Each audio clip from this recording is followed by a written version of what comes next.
Again, good evening. My name is Jerry Williams, and I am the founder and president of Myositis Support and Understanding. And I'm also a patient with what's now considered dermatomyositis.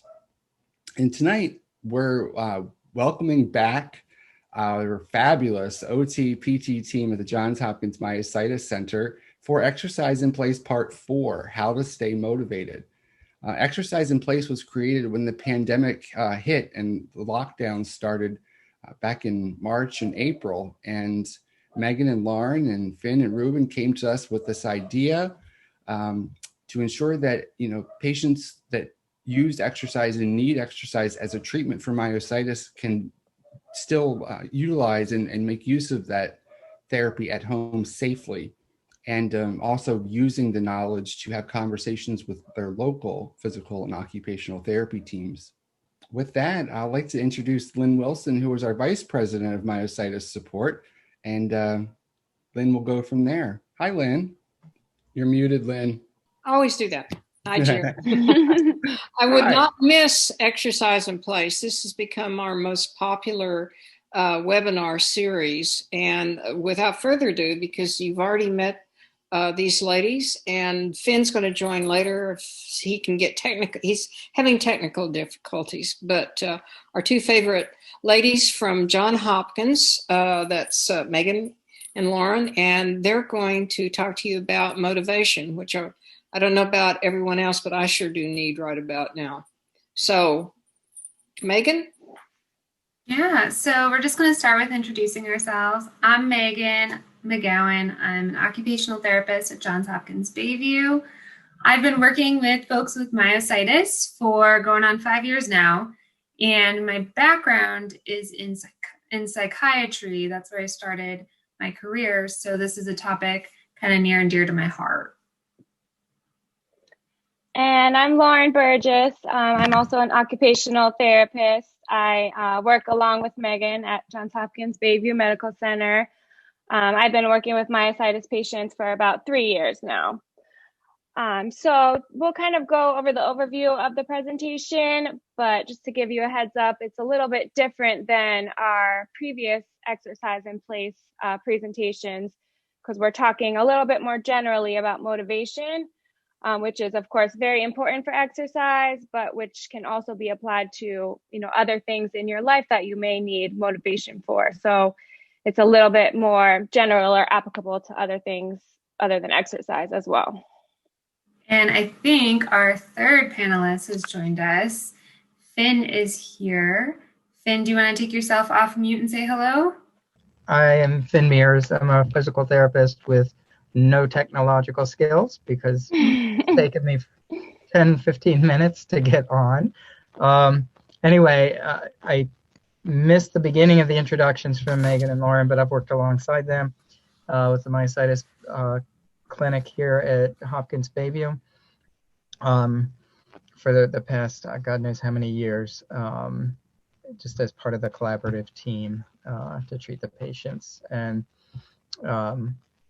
the bulk of this, I think Megan and Lauren have done a wonderful job coming up with a presentation. So I'm going to kind of be throwing in my 2 cents here and there, but just riding on their coattails tonight. We just want to start with a disclaimer. We do work for the Johns Hopkins healthcare system as therapists, but the viewpoints and opinions presented in this presentation are our own and don't represent the Johns Hopkins Institute. A lot of our information is coming from some of our outside of myositis experience and some anecdotal data. So, what are we going to talk about today? We are first going to talk about why we're talking about motivation and resilience, why we're associating this with myositis.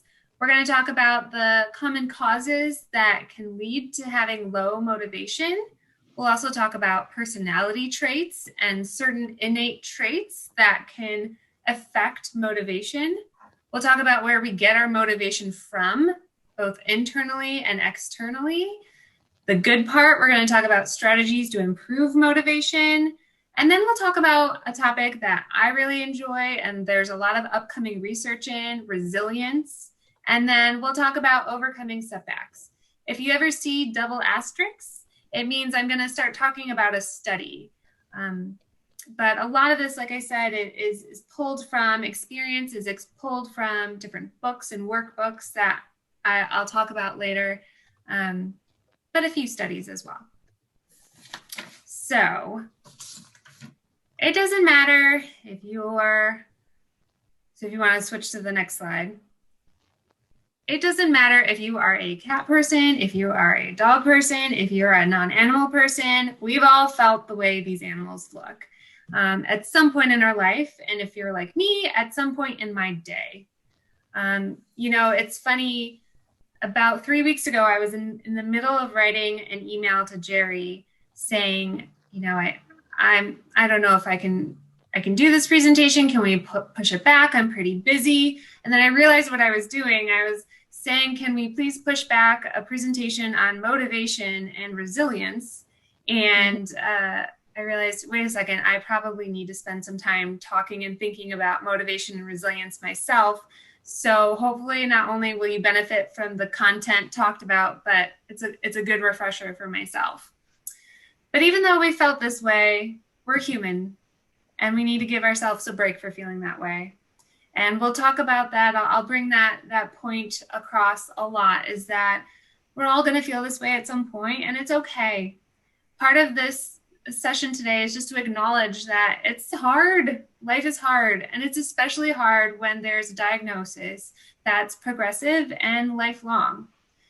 But there's a difference between giving yourself a break and giving up. And that's what we're here to talk about. We're here to acknowledge that, yes, it's really tough, but also that there's strategies we can use to get out of it. All right, so if you want to go to the next slide, and then you can click one more time. So why do we want to talk about and address motivation? I first want to start by connecting motivation with myositis. You know, myositis is a unique diagnosis, and I'm preaching to the choir on this one. You all know that. But as an occupational therapist, I began thinking, you know, if I'm prescribing an exercise treatment for someone with, say, a shoulder replacement, I provide exercise for maybe 8 to 12 weeks.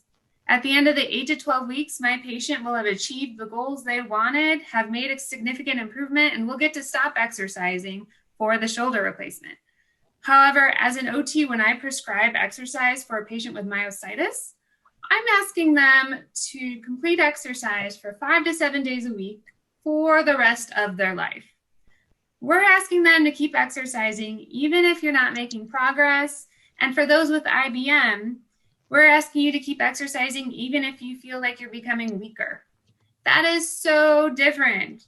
When I'm prescribing exercise for an orthopedic injury, it's short term with a definitive goal. However, with myositis, I'm asking people to create a lifestyle change. And that's a difficult ask, especially if exercise is not a hobby or you don't really look forward to exercising. What I began to notice when working with folks with myositis over the long term, so since I've been working with folks for about 5 years now, working with folks for 2, 3, 4 years, I've noticed that when I first prescribed the exercise, folks were all about it. They were excited, enthused, consistent. They were bringing me charts, and it was great. I was thinking, I'm doing such a great job as a healthcare professional. But what I began to notice after following them for a couple of years, the consistency started going down and some negative thoughts towards exercise started popping up. And not for everybody, but a fair amount. And I began to look inward as a healthcare professional and think, what am I missing? And I think the missing piece was the fact that I'm asking folks to make a lifestyle change, and that it's a long-term, lifelong lifestyle change. And I think the missing piece is talking about how to stay motivated, how to remain resilient when it's difficult, when life happens, when you're starting to feel down.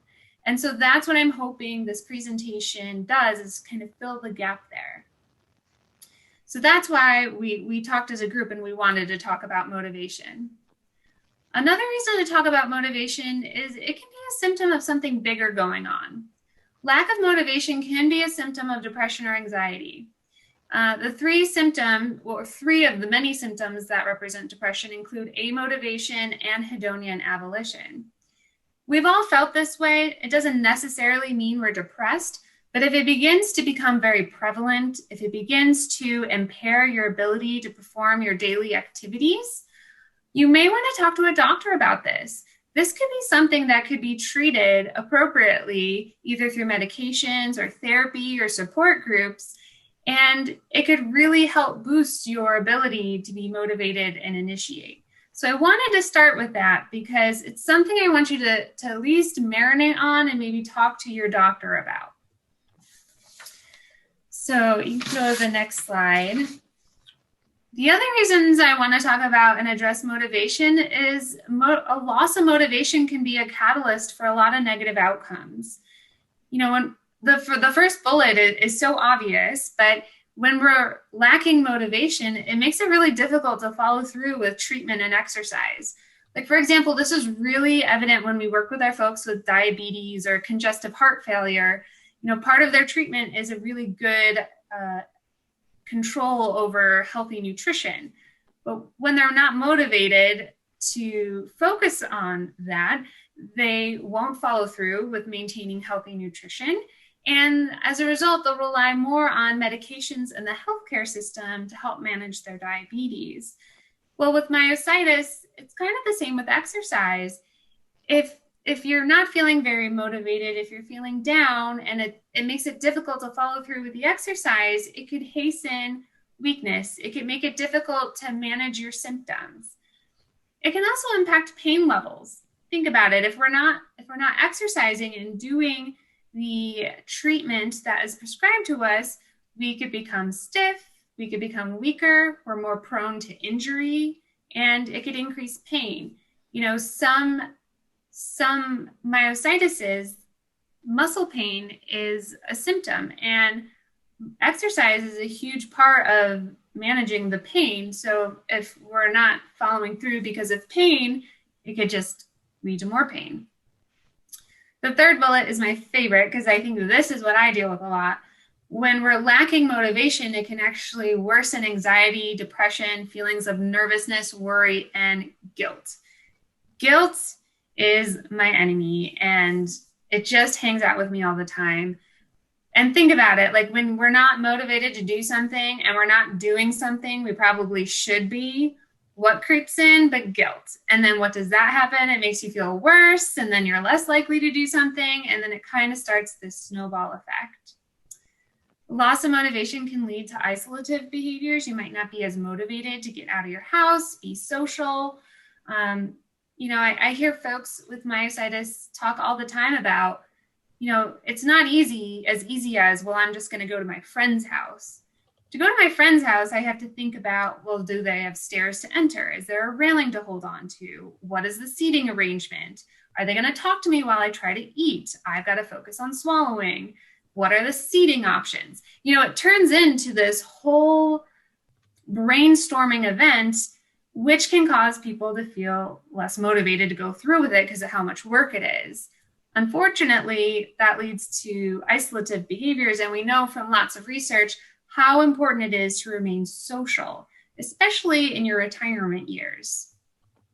Loss of motivation can lead to unhealthy lifestyle behaviors.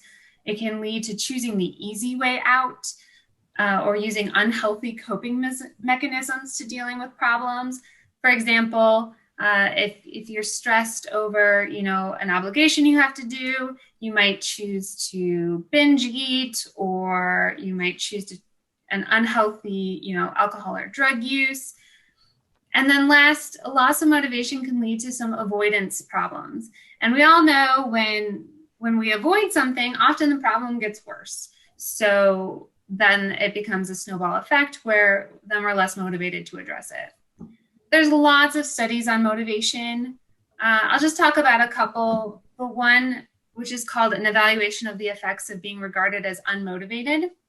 So even feeling as though you are regarded as unmotivated can be detrimental. They took children who were put in a school because of behavioral disturbances, and they found that children who felt as though they were regarded as unmotivated were twice as likely to be held back in class and perform significantly worse. So if you ever find yourself, connecting your identity with being unmotivated, it can be a very unhealthy thing that can lead to, negative outcomes. The next one, which talked about low morale and motivation on employees. This seems very straightforward and obvious, but I liked when I tried to spin it on myself. So the whole study looked at employees, and they found that employees that rated low morale and motivation at work had worse productivity. Okay, and this is no sense. It makes complete sense. But when I tried to think about, okay, well, let's say we take work out of the picture. We are our own manager. What would we try to do if we know we have low morale and motivation? Well, we'd want to improve it because we know that low morale and motivation lead to low productivity. But there's lots of studies on motivation. I don't kind of want to bore you guys talking about all those. I want to get to the good stuff. So we can move to the next slide, which is just a reminder that you are human. Please give yourself a break for feeling this way at times. When we're too hard on ourselves is when we'll make ourselves feel worse. So give yourself a break if you've ever felt this way. But now let's talk more about it and ways to overcome its effects. So what can cause low motivation? Pain. When you're in pain, you don't want to do it. However, as therapists, Lauren and Finn can definitely attest to the times we have to see a patient who's in pain and make them work anyways. No, we don't find joy in torturing people, although, no, I'm kidding. We never do. But we know that if we don't have them work, the pain's only going to get worse. Pain never just really resolves if you just sit and do absolutely nothing forever. Only bad outcomes can come from that. So another thing that can lead to low motivation is the concept of anhedonia. It's a mental health symptom. It means loss of pleasure. What it means is you try to do an activity that once brought you lots of pleasure and it no longer does. When that's the case, you're not very motivated to do that. Anhedonia is very highly related to depression. So again, if you notice that about yourself, this is something you absolutely want to talk to your doctor about. And same with the next line of symptoms, apathy, hopelessness, lethargy. These are things you want to be talking to your doctor about because one, yeah, they're really going to affect your motivation, but two, may be able to be treated with medication and therapy. Medication side effects can cause low motivation. So again, you might want to talk to your doctor. Too much or too little rest. Our sleep and the amount of sleep we get absolutely affects our energy level, which is completely related with our motivation level. When I haven't gotten enough sleep, I am not excited to get to work. When I've had way too much sleep, I'm also not excited to get to work. So it makes total sense. Poor nutrition. I'm not a nutritionist or a dietitian, so I can't get down to the nitty gritty. But what I can say is that when I'm hungry and I try to do something, I turn hangry and my focus is on the hunger and not on what I'm supposed to be doing. On the flip side, when I'm chock full of sweets and maybe unhealthy food from a fast food restaurant, all I want to do is sleep it off. I don't have the energy needed to be motivated to do something. So when I have the right amount of healthy nutrition, that's when I have the highest level of energy to be able to follow through with what I'm supposed to do. Time of year matters. I know for me, when the clocks change and it gets dark earlier, my body just naturally, when I see dark, I want to sleep. Like I don't want to go to a gym. So I know that at this time of year, I have to be highly aware of that. But if there's anniversaries of maybe a death or something sad in your life and you know that you struggle with it, it's something, again, to be aware of. If you have lack of goals or direction, that certainly leads to low motivation. If you make lack of motivation part of your identity, it can be a trap. And then the last one I added and italicized, having an unpredictable and progressive disease can definitely be a cause of low motivation because of the unpredictable pattern, and the unknown, which we'll talk about. Go to the next slide. So personality also affects motivation. And if you click again, this is a favorite one of my pictures because it shows a type A and a type B personality. And I want to start off by saying it's neither right or wrong to be type A or type B. I can say for certainty, Lauren and I are type A personalities. And I can say for certain, Finn's a type B personality. We all get along for the most part, and we are all very successful. So there's not a right or a wrong personality to be had, but it's worth it investigating in yourself some of the traits that can affect your motivation level. So if we go to the next slide, you'll see type A personality. So Lauren and I, we like organization, we like structure. Like for me, if I could live in an algorithm and I knew what to do exactly at all times based on a formula, I would be like happy. I don't know why I didn't become an engineer, but because I love OT. But some of the characteristics or traits of type A to be very aware of is the first one on this list, competitive and self-critical. I hear this a lot from my younger folks with myositis who are getting back into exercise. They'll tell me, you're telling me to lift 2 to 3 pounds when I used to lift 50 to 60 pounds. And they get very self-critical and they can't look past that competitiveness with themselves and comparing to themselves what they were used to be able to do. It can really throw a roadblock in your ability to follow through with something. And then the last one on this list does not like ambivalence. I mean, when you look at myositis, one of the hardest questions I get asked as a health professional is, where am I going to be in 1 year? Where am I going to be in 5 years? Am I going to get better? Will I need a wheelchair? Because unfortunately, my answer will always be, I'm not quite sure. Everyone varies. Here's what I think. You know, I give an answer that's so ambivalent that I know as a patient, I can't stand hearing. And as a health professional, it's really tough giving. A type A person is going to struggle with that too. And again, that can affect your motivation level to follow through with a lot of the treatment prescription. Again, it's not a critique, it's just something to be aware of. On the flip side, type B, they tend to be more relaxed, don't need that organization structure. The one you want to be aware of is the last bullet, not quite focused on outcomes or time management. I mean, if you're saying, I'll get to it later, I'll get to it later, I'll get to it later, later might turn into weeks or a month. And if you're not quite focused on those outcomes or recording how you're doing, things could get out of hand pretty quickly and again be a roadblock in the ability to follow through. Not a critique, just something to be aware of. So with the next slide, I just want you all to take a quick break. We're not going to do the YouTube video, but I want you to take some time to think about what are some of your causes of loss of motivation and some personality traits you have. Because if you can find the root cause to what might be causing a loss of motivation, you can address it right there. If it's sleep, again, something you can talk to your doctor about. You could look up sleep hygiene techniques. If it's nutrition, you can, research some healthy diet ideas.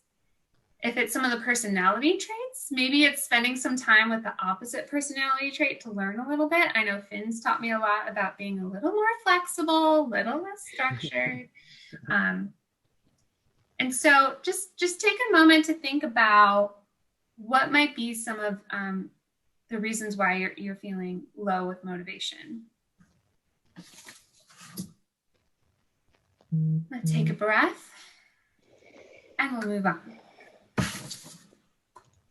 So with the next slide, where does motivation come from? It can come from 2 different sources. It can be internally driven or intrinsic motivation. This is when we act out of any obvious external rewards. We are acting to it's like a self-fulfillment. We're doing something because we enjoy doing it. It brings love, it brings meaning. So a good example I was thinking as I was creating this PowerPoint was doing these webinars. You know, I don't get any reward from work. I don't get any kickback for this. I do it because I met these wonderful people at conference, Jerry and Lynn, and I met these amazing people through the clinic, and I really found a connection with this population of folks, and I wanted to help. I wanted to bring any kind of skill I had to talk to folks, and I wanted to be a part of a platform that supported one another, lifted up one another, and helped people become just a better human being. So when motivation comes from that, that's a good thing. However, if I'm looking for praise and appreciation, not so much. So with the next slide, I like this. This is kind of a quote, you know, do something today that your future self will thank you for. If you're doing something with this in mind, you're pulling from that internal motivation. This is a quote that I'll use quite often when I don't want to do something. And I'll say, well, what will tomorrow's Megan say? So the next slide is where else we can get motivation, and this is the external motivation. This is a little bit of the more fun way to get motivation because it sometimes means money, sometimes means lots of praise and people telling you how wonderful you are. It also can come from, you know, rewards, promotions, other people, including a PT or an OT or a doctor. It's something to be aware of. I'm going to share a story. So I played tennis in college. I loved tennis my whole life and was lucky enough to play in college. And I was quite good. I actually won my conference all 4 years I played. And it was great. However, when I finished college, I've yet to pick up my tennis racket again. And some people find that's weird. But when I got to college, I can understand now retrospectively. When I got to college, it turned from enjoying tennis to playing tennis to win, to get the accolade, to get the respect, to get the attention, to get the appreciation. And it turned from enjoying tennis to tennis turning into work because I had to get something. And so I'm going to talk to you about this a little bit now on the next slide, which is where should we get our motivation from? Oh, sorry, little comic relief. My fiance loves this comic strip and recommended this. I'll let you read it for a minute.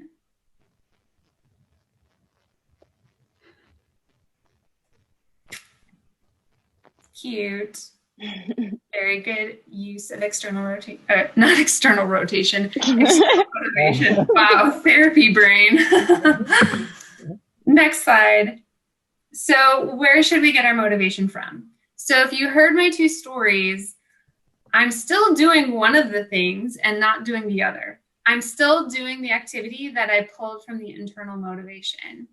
So according to our good old pal Maslow, one of the best psychologists of our time, we reach our best possible self when we are self-fulfilled through what's called self-actualization, which means we're doing something because it brings meaning and purpose to our life.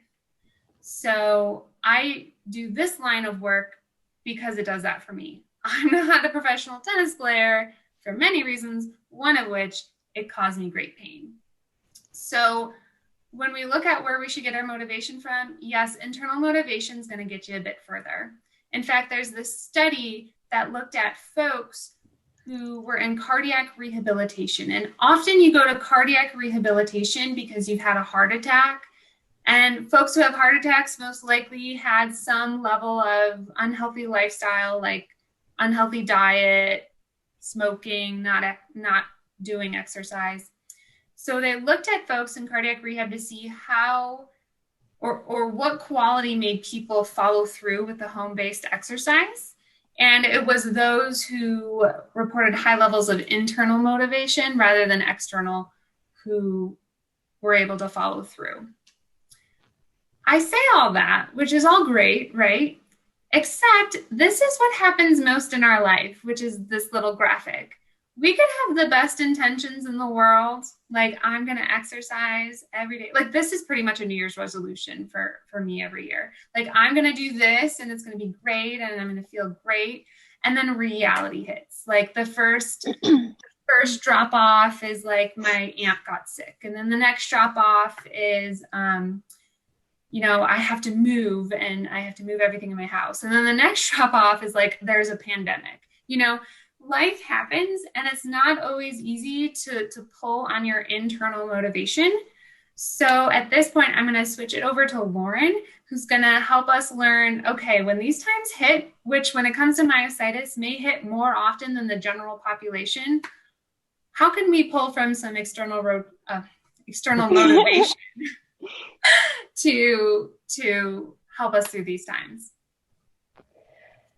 You can go to the next slide.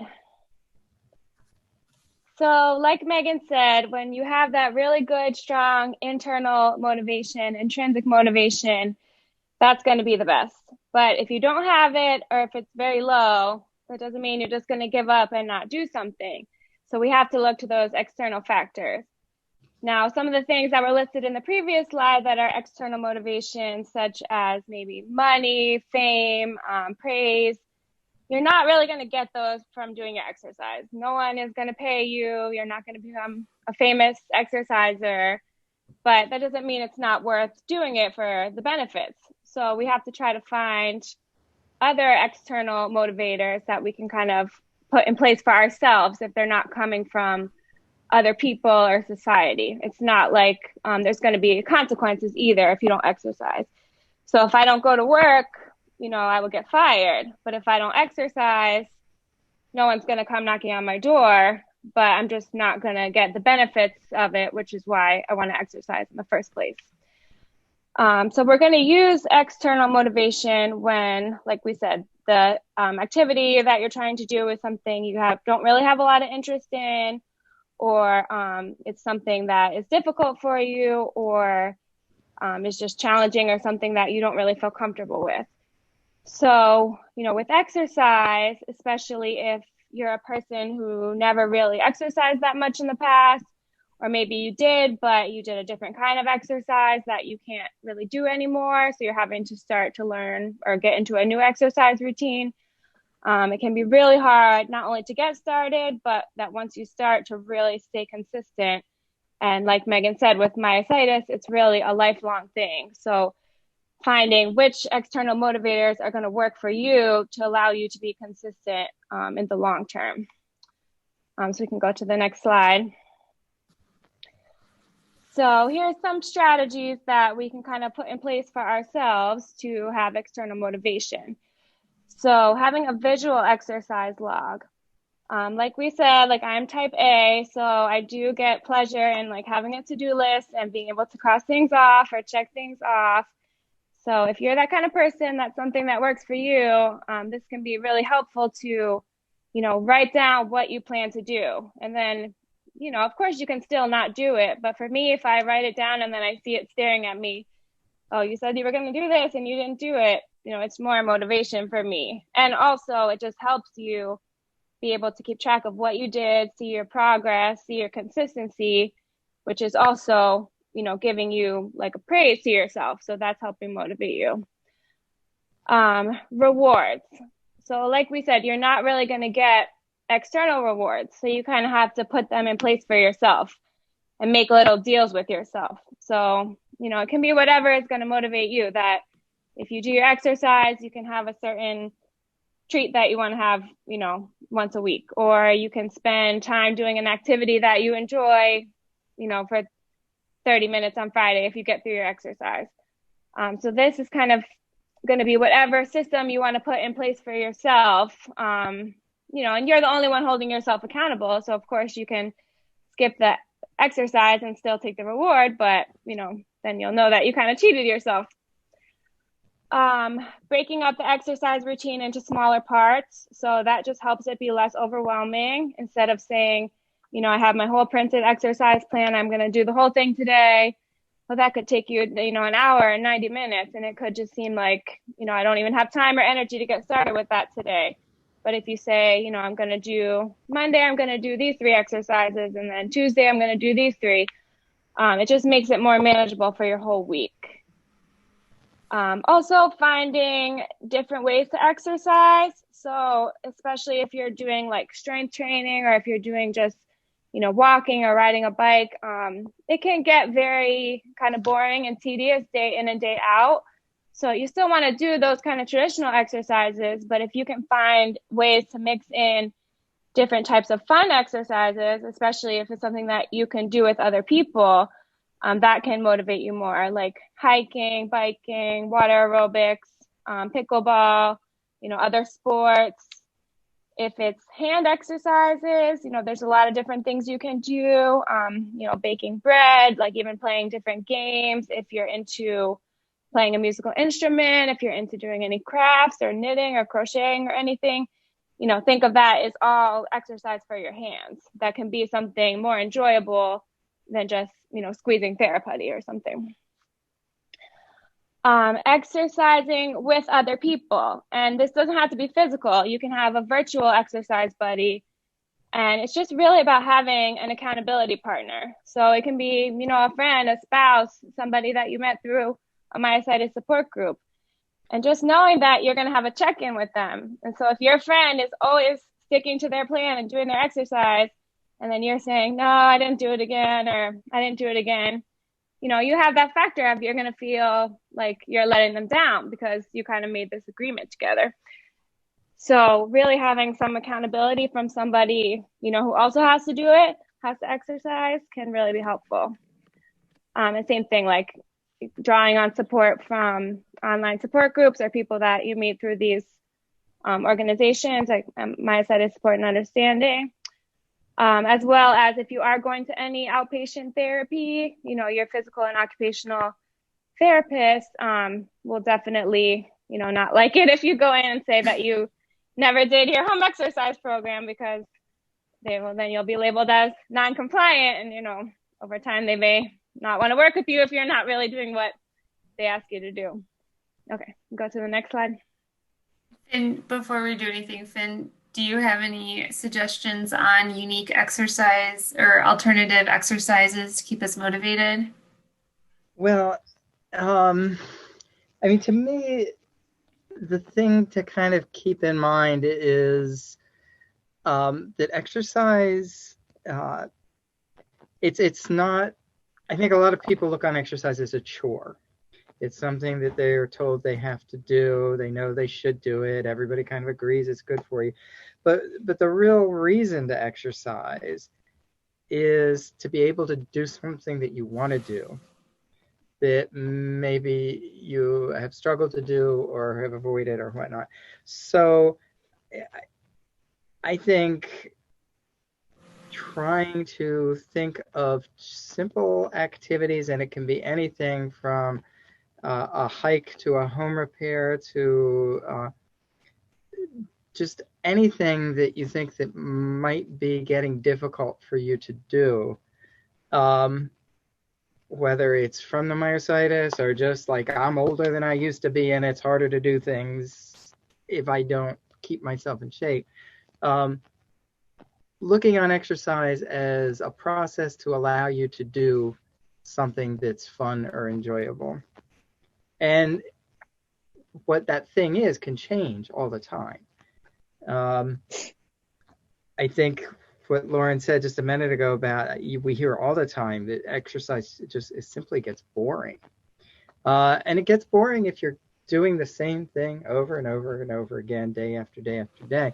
And I think it's really easy to lose sight of why are you exercising, and the real reason is to be able to do something fun or something that you get enjoyment out of. So figuring what those things are, and they can really change through the year. It can be, oh, the weather's getting really nice and I want to be able to take a nice long walk or ride a bike when the weather turns nice, or I want to be able to fish by the end of the summer or whatever it is, but trying to focus on allowing yourself to have variety in what your goals are, Um, and trying to remember that the exercise is simply a process to help you achieve those goals. I don't know if that's answering what you guys were asking, but those are the things I was thinking of while you were talking about really the rewards of exercise and the motivation for exercise. It's that picking a group of things that you just want to be able to do and you want to be able to do year after year. Yeah, and I think, oh, go ahead. Sorry, Lauren. I personally love, the buddy idea. And for those of you, that are in the myositis community, that's easy to do in our support groups. And, even if you take it as far as you decide you want to exercise together on Zoom, you can get your free Zoom account. You can do 40-minute sessions, I believe, for free. You both can set up your cameras, do your exercises together, keep yourself entertained while you do it. Just be safe. Definitely. And so, yeah, Finn, I think that's a really good point, that if you are using exercise as a motivator for just things that you want to be able to do in your daily life that are important to you, that's going to increase your intrinsic motivation, which we know is a very strong motivator. So if it's also kind of reframing exercise as allowing me to do things that are meaningful and important to me. So just some additional strategies about improving motivation, and we kind of touched on some of them already. Like we said, breaking tasks down. Using music can be very helpful, like upbeat songs or just your favorite song or something inspiring that can really put you in the right mood to exercise. Getting proper nutrition, like fueling your body to have energy and not feel sluggish or tired. If you're on any medication prescribed by your doctor, making sure you're taking the right amount, taking it, the prescribed way that you're supposed to, because obviously if you skip medications or take too much, it has an effect on you. Affirmations is like giving yourself, a little pep talk or saying, you can do this today, you got this, and just the positive self-talk. Proper rest. Time of the day. So are you a morning person who's going to do your exercise in the morning? Do you like to have time to wake up first and then you do it, in the early afternoon? Or are you a person who likes to do it in the evening? It's really just what's going to work best for you. Time of the year. This is really hard because it's cold, it's winter, it's getting dark early, and we're also in the pandemic. So some strategies that you might use if this time of the year is hard for you would be things that we can't really do right now, like take a trip in the winter or, look forward to spending time with family around the holidays. So it's kind of finding, different things that you can do to still cope with this being a really difficult time of the year for various reasons. Calling in reinforcements is, kind of like the buddy system, or also making sure that people in your life know that you're trying to do this so that they can encourage you. Set goals. This is really important. Make sure, you make realistic goals. And I think it's really important to write them down too, because that makes you accountable. And then, once you meet your goal, you can cross it off, and then you can make, a goal that's a little bit higher and move on to the next one. Rewarding yourself. We talked about different ways to do that. Same thing as making the activity as enjoyable or as appealing as possible. It doesn't have to be the traditional exercise always. It can be something more fun. And focusing on the end result of what is this going to help you be able to do. And also, at the end of the day, we can talk about the strategies over and over again, but you got to just get started and do that first day and get it over with, and, then continue from there. Okay, we'll go to the next slide. So these are kind of like the affirmations, things that, inspirational quotes that you can remind yourself. So you can always say, the best time to plant a tree was 20 years ago. The second best time is now. You could have said, I should have been exercising this whole time I've been in quarantine or I've been home. But you know what? The next best time to start doing it is now. And, I'll let you read the other ones yourself, but kind of about just, you have to do it and take, if you don't do it, then you're never going to get the benefit of it. I really like the Zig Ziglar one, Yeah. motivation doesn't last, well, neither does bathing. Everything is every day you wake up, we don't just live these passive lives. Every day we wake up, we have to choose to be motivated. We have to choose to do what we have to do. Right. You don't reach this goal of motivation and then you've unlocked it and you're done. It's something that, you have to continuously work on, but it does have a lot of benefits when you're able to do things that you want to do for yourself.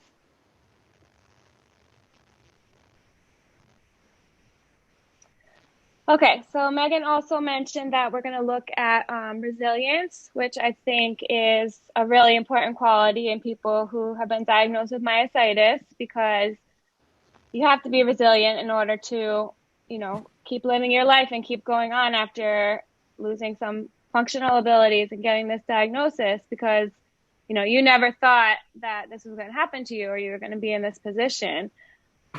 So being able to be resilient is, really important quality. For some people, it comes more naturally. For other people, you really have to kind of work on building resilience, which we're going to talk about a few ways that you can help yourself become more resilient. We can go to the next slide. And I have to say, I don't know if you guys noticed, but I think when I look at my life and I look at who I've met who's been the most resilient, these are people, we'll talk about the skills next. They have been the folks that I've met in myositis. These are some people who have not been dealt with the cards that they wanted and still live these amazing lives. So kudos to those who can do that. Yeah, I definitely agree with that, Megan. So we'll define resilience as it's the ability to bounce back when things don't go your way, when something bad happens to you. And there's definitely people who are just naturally more resilient. They kind of have that as a personality trait, and some people aren't as resilient. But the good thing is it's not set in stone. You can work on it as a skill. So I think it might tend to be people who are more glass half full, optimistic people who tend to maybe have those qualities that make you more resilient. I'm a pessimist. I'm definitely glass half empty. I wish I was more of an optimist, but it's something that, I have to keep working on because that's not my natural tendency. People who do have resilience just as more of a natural tendency, you're going to see something difficult that comes up as a challenge, not something that's going to paralyze you or shut down your whole life. Looking at failures and mistakes as things that you can learn from and, apply that to the future things that happen in your life. And you're also not going to spend a lot of time focusing on things that are out of your control, because there's nothing you can do about things that are out of your control. You're going to focus your energy on things that you can impact and you can do something about. Another quality is that if something, bad events are happening, you're going to say, okay, this is going to pass. This is not permanent. It is temporary. It's something that is not just set in stone. Same thing with having a positive image of the future. Not thinking of yourself as a victim, like, oh, something bad happened to me, and kind of almost like wallowing in it or feeling sorry for yourself, but kind of having a more positive outlook and being open to new ideas. Okay, go to the next slide. So if kind of you're like me and you don't necessarily naturally have those thoughts or those qualities or those skills, you can definitely work on it. So practicing, being aware of your thoughts, and when you're having negative thoughts, trying to reframe them or make them more positive. If you're kind of realizing that you're always going down a negative thought pattern, trying to recognize that in yourself and stop yourself and see if you can reframe things a little bit. Like the next one of cognitive restructuring. So taking something that you see as bad or negative and trying to find some way to look at it from a different perspective. So there is some positive, or if it's not positive, at least it's less negative, so that it allows you, to cope with it better and not be so stuck on it. The concept of survivor's pride is that, say that you went through something really difficult as a child or in your earlier life, and you know that you're able to overcome it. So you have that confidence in yourself, like, I've beaten this or I've overcome this, and you know that you have that in you to do that again. Also, it's just important to be resilient, to take care of yourself, your basic needs, like getting enough rest, exercising, managing stress and anxiety, because if those things are not met, then you're not going to be able to really have the most resilience that you can. Learning from your mistakes and failures and not dwelling on them, but, doing something different in the future because you learned from it. Choosing your response. So, we can't control everything that happens to us in life. A lot of things are out of our control. Only thing we can control is how we respond, how we act, and what we do in response. So that's the area to more focus on rather than external things that are happening to you that you can't control. And, building your self-confidence, which I think that, exercising can help with this, having some accountability partner, a friend, or some support that somebody's doing this with you or somebody's encouraging you, just to feel that you're doing a good job, that can help build your self-confidence. And also being flexible. So knowing that you might have a plan of how something was going to be or how something was going to happen, but because things in life are unpredictable, that, you might have to adapt and come up with a new plan. Okay. Switch back to Megan. Yeah, so Lauren was talking about some of those strategies to identify your thoughts and do some cognitive restructuring. Here's an example of a specific therapy that does that. It's called rational emotive behavior therapy. It's a version of cognitive behavior therapy, which is a very common tool that therapists will use in therapy sessions to help folks who are depressed or anxious and help them overcome some of those negative thought processes. This specific type of cognitive behavioral therapy is used for athletes and often studied amongst triathletes. Why I chose to talk about it was because they focused on folks who had to do a lot of exercising. And what do we ask people with myositis to do?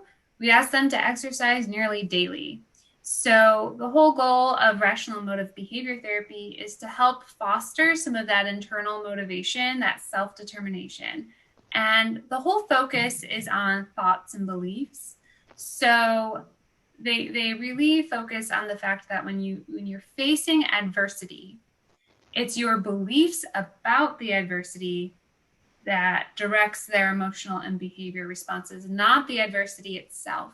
So when we think of myositis, it's your thoughts and beliefs about the diagnosis rather than the diagnosis itself that can have the effect on your emotion and behaviors. My favorite quote ever that I always think of is by Eleanor Roosevelt. She said, "No one can make you feel inferior without your consent." So the whole thought behind that is there's not a person or a thing that makes you feel something. It's your thought about that person or thing. So through therapy and specifically cognitive behavioral therapy or rational emotive behavior therapy, you can work with a therapist to start identify the thoughts and feelings you might have about people or things that make you feel like you have a certain negative emotion or behavior response, and start to maybe apply different thoughts and feelings towards them. It's highly effective. Cognitive behavior therapy is very researched and highly effective.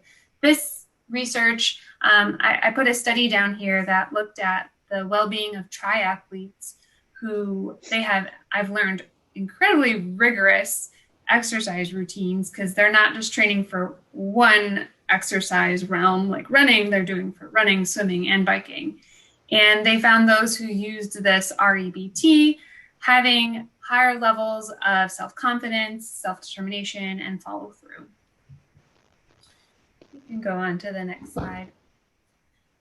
So regardless of being motivated and having resilience, setbacks are going to happen, and you and I are not the first to deal with them, nor the last.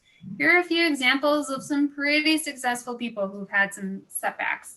And I remember when I actually applied for this job and didn't hear for like months whether I got this job or not. My fiance told me, well, listen, Michael Jordan didn't make his high school team. And he used that fail the rest of his career as motivation. And I loved that.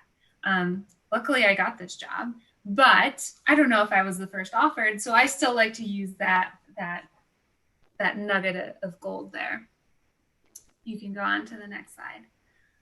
So now that we know that we can be resilient, we have to acknowledge that setbacks are just going to happen because it's life. It's like that graphic I showed you before. You might have all the best intentions and the goals and yourself all set up for success, but no matter what, something's going to happen in life.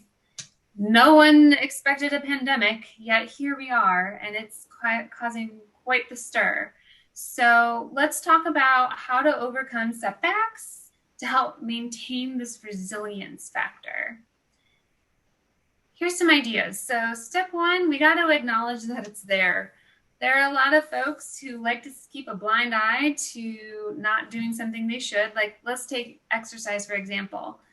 They know they've fallen off the horse, but if they don't think about it, it's okay. However, we talked about earlier, lack of exercise could lead to some negative effects. So the first thing you got to do is acknowledge it. Eliminate the blaming factor. You don't need to yell at yourself. You don't need to blame someone else or blame this or that. Just acknowledge it. Start thinking about the failure as more of a learning experience. I know the military loves to use the term fail forward, which is always taking something that happened where you failed, learning it so that the next time it happens, you're going to be stronger and ready for it. Decatastrophize the failure or the setback. I remember when I was going through a rough time and I was very stressed and anxious. I was talking about something that was probably just not even important, that was stressing me out. And my therapist looked at me and she said, okay, I want you to rate how bad this is, like bad life event from 0 to 100, okay? 0 meaning it's not bad, and 100 meaning mass genocide. Now, how bad is this for you? And I was like, oh my gosh, like it just put into perspective, like, okay, it's not that bad.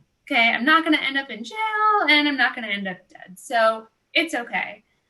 And the last thing is to accept some responsibility, because that's how you're going to examine the events that led to the setback so that the next time you are in this situation, you can identify and try to avoid it. So the next step would be take a minute. Do not make decisions when you're emotional. My fiance will not let me go grocery shopping if I'm hungry. Excellent idea, because I would wipe out the shelves, especially like the cookie aisle.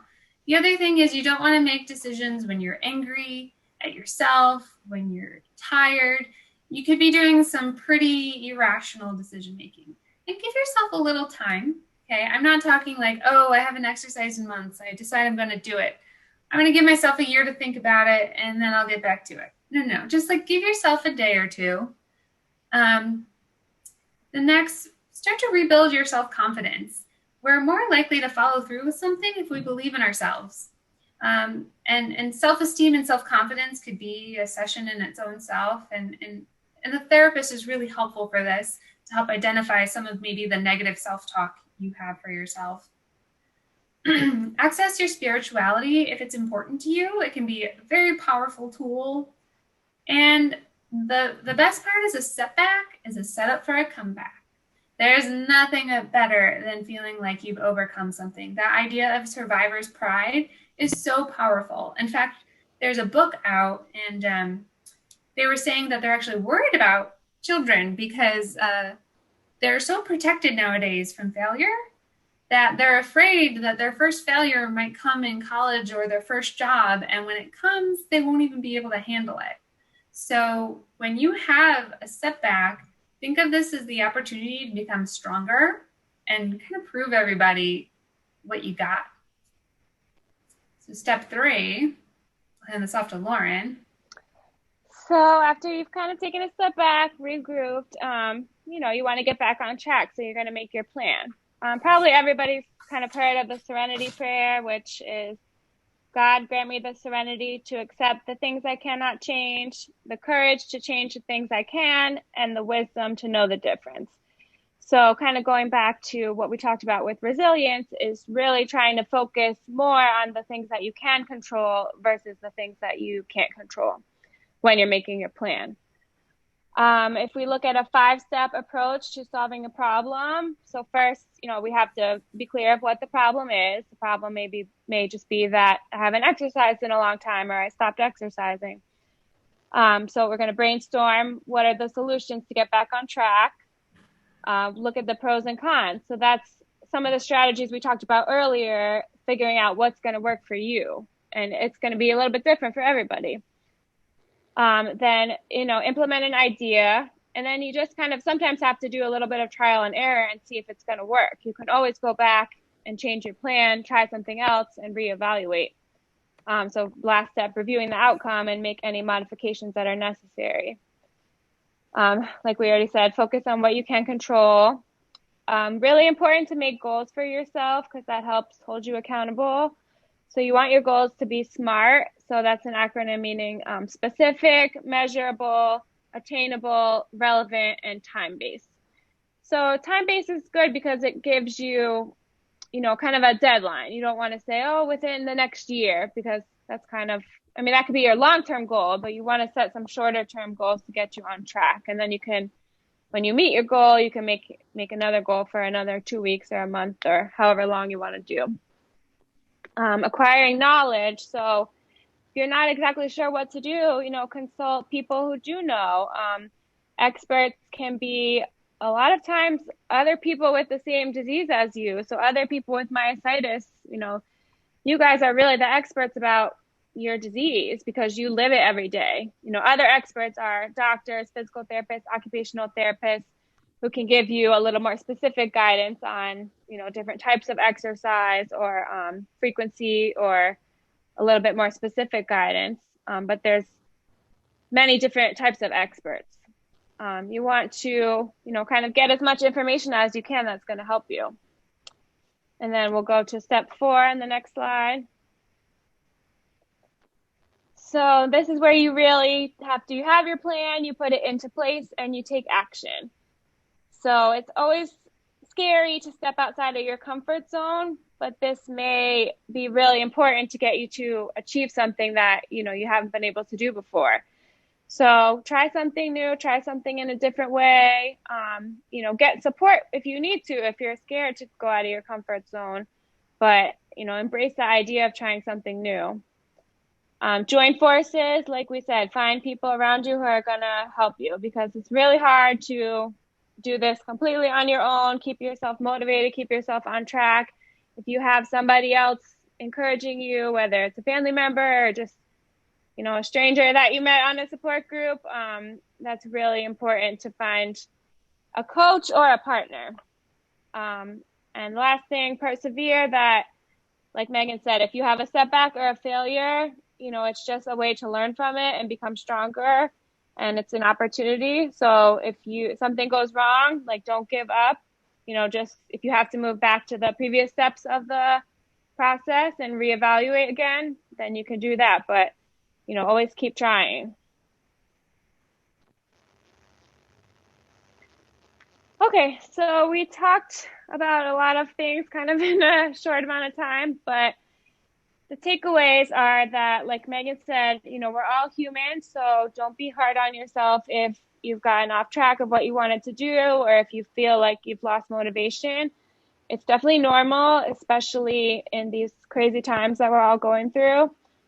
But if it's something that, you're not snapping out of or it's not going away or you have some of those symptoms that Megan listed earlier, it's definitely a good idea to talk to your doctor or a medical professional to see if it could be, depression or something more serious.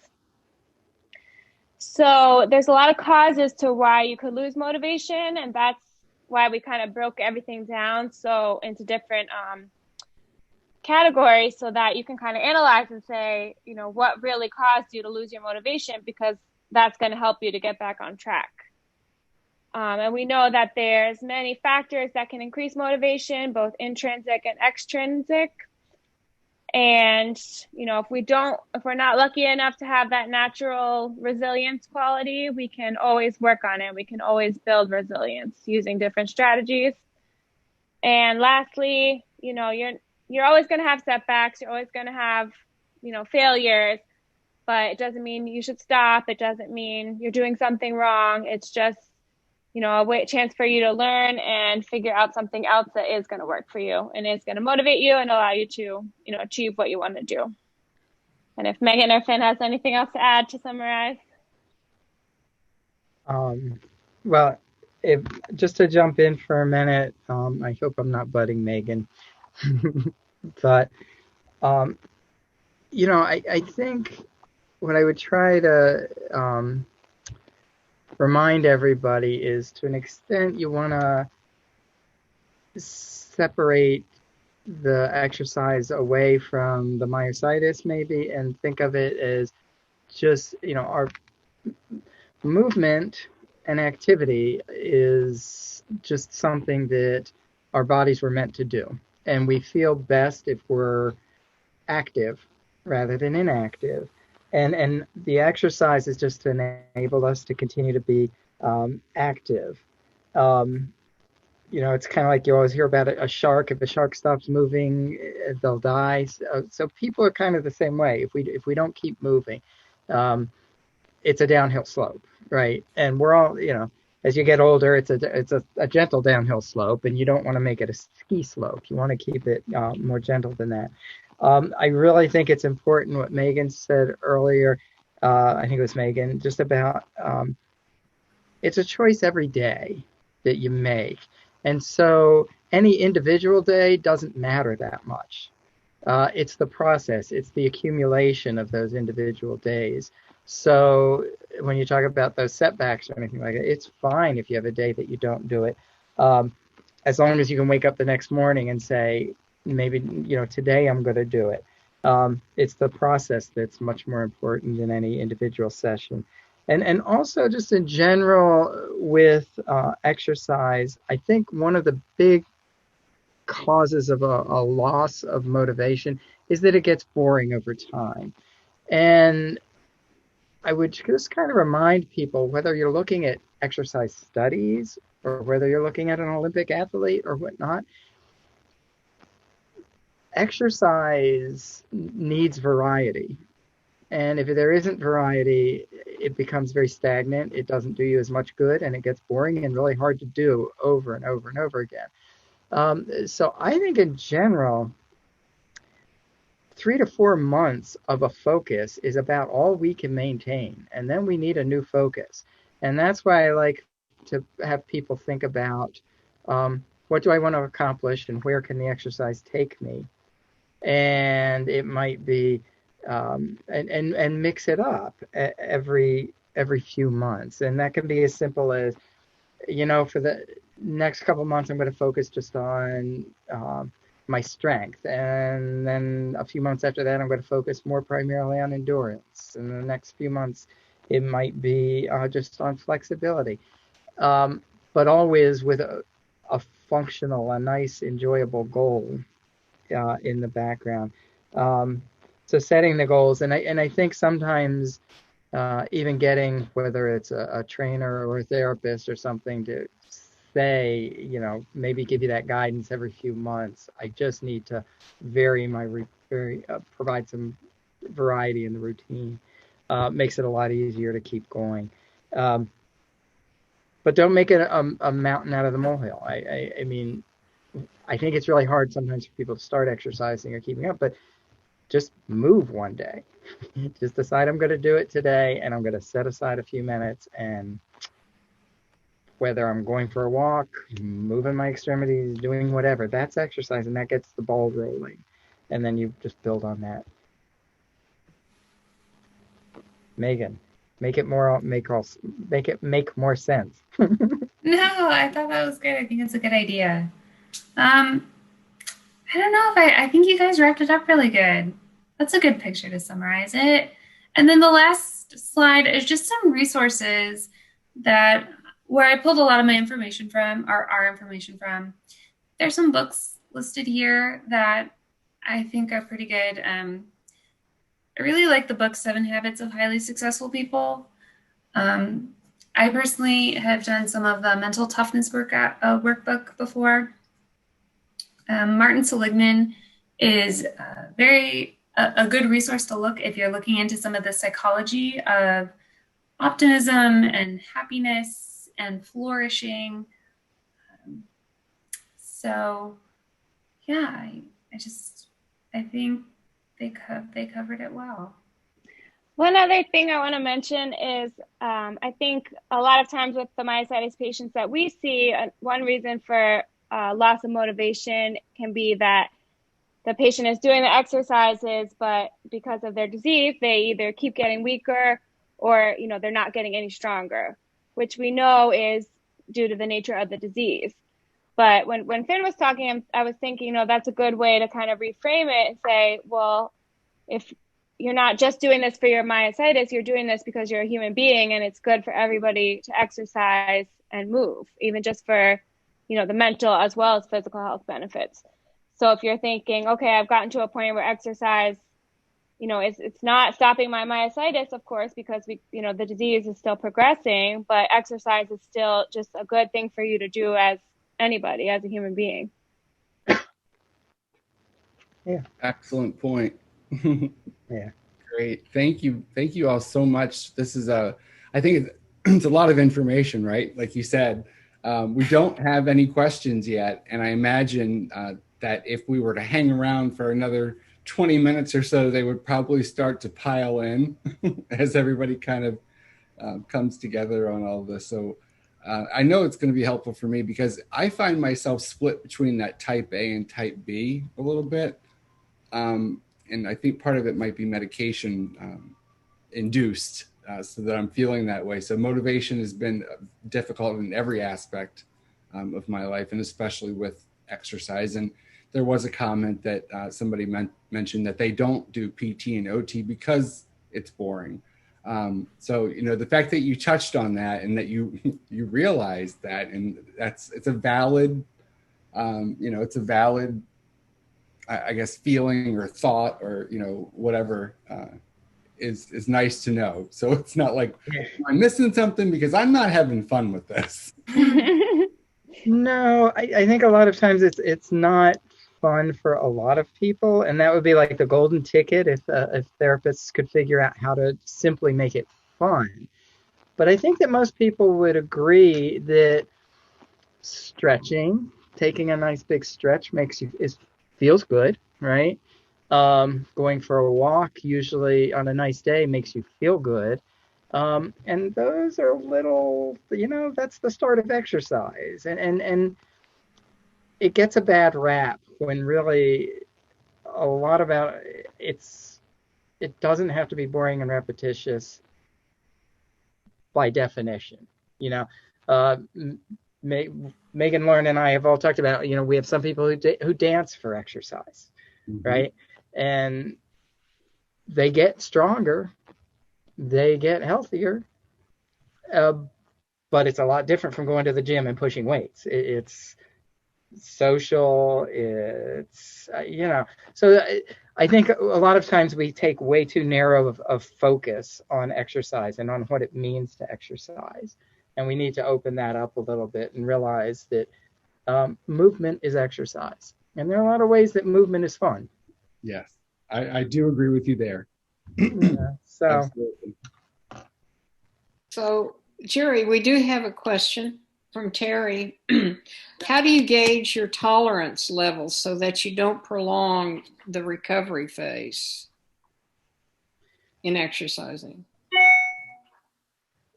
So I think there is certainly an element of hit or miss in that, depending on what you're doing. I think especially initially when you start any kind of exercise, you should stop it Stop doing a session when you still feel like you could do it for another 5 or 10 minutes. And then you just have to see how you feel the next day. And so you do whatever that activity is.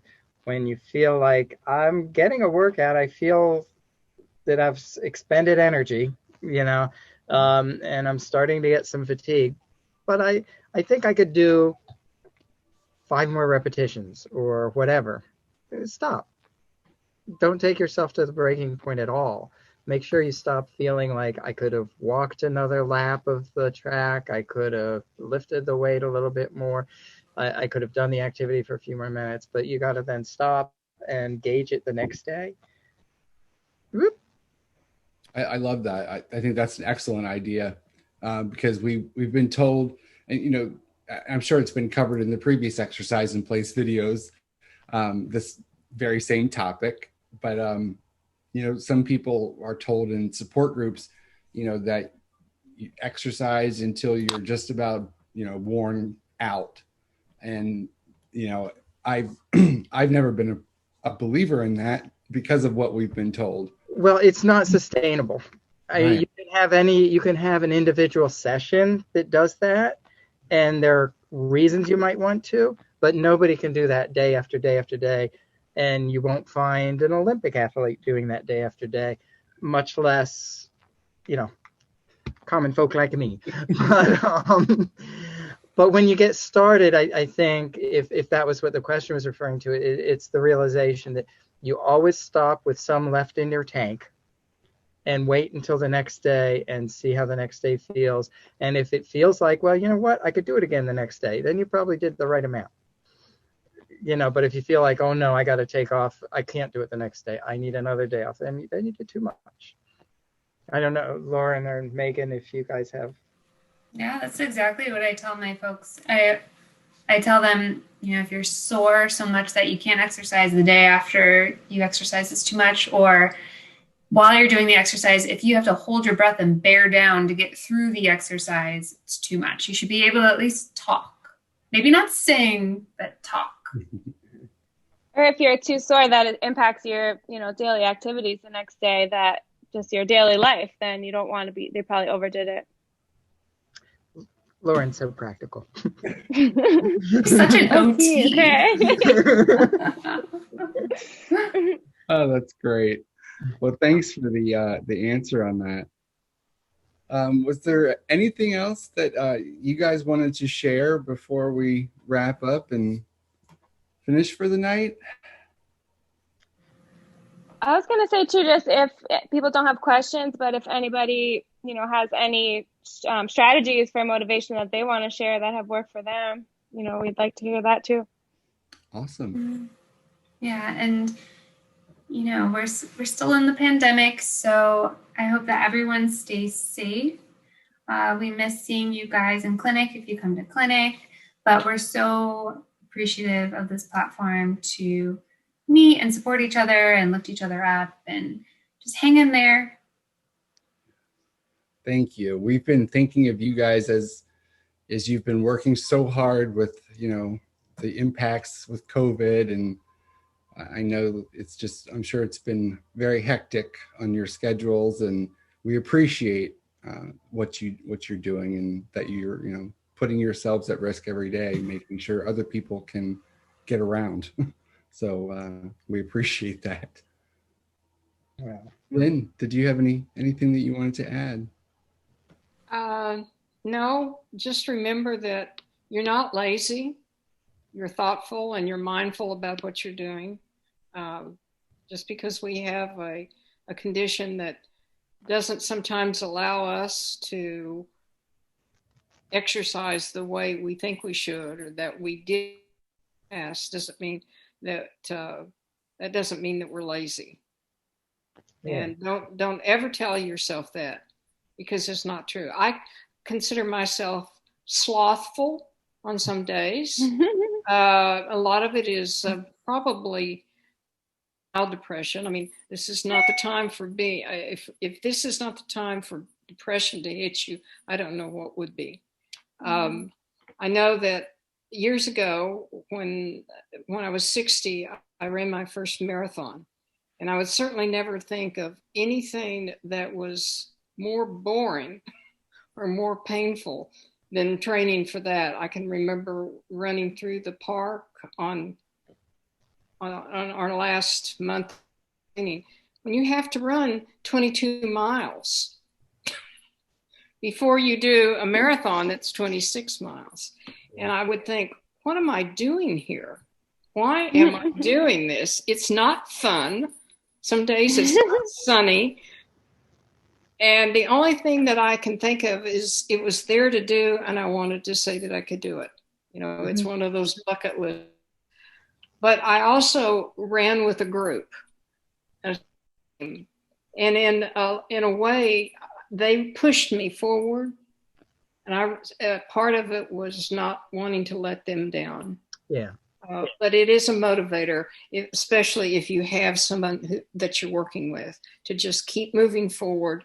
I love your example about whatever you can do. That's all I did when I was when I was going through my flare, where I couldn't even lift a bath towel. I couldn't roll over. I couldn't lift my head off of the pillow. That everything I told myself I could do, if I can just get out of bed, if I can walk, even if I have to use a walker, I'm okay, and I'm doing something. And if I can raise my hand, I'm doing something. If I can put a dish on a shelf, I'm doing something. Or if I can bend over. And so day by day, things got a little bit better. But every time you move like that, you're doing exercise, and that's what your body needs. Exactly. You know, it's the energy that we get. It's the food for our body. And part of it is food for our soul too, I think, because of the way it makes us feel. So it's okay to be sloth-like I tell myself a few times, but then I need to go and walk up and down the steps, or go out and work in the yard a little bit, or take a walk. Yeah.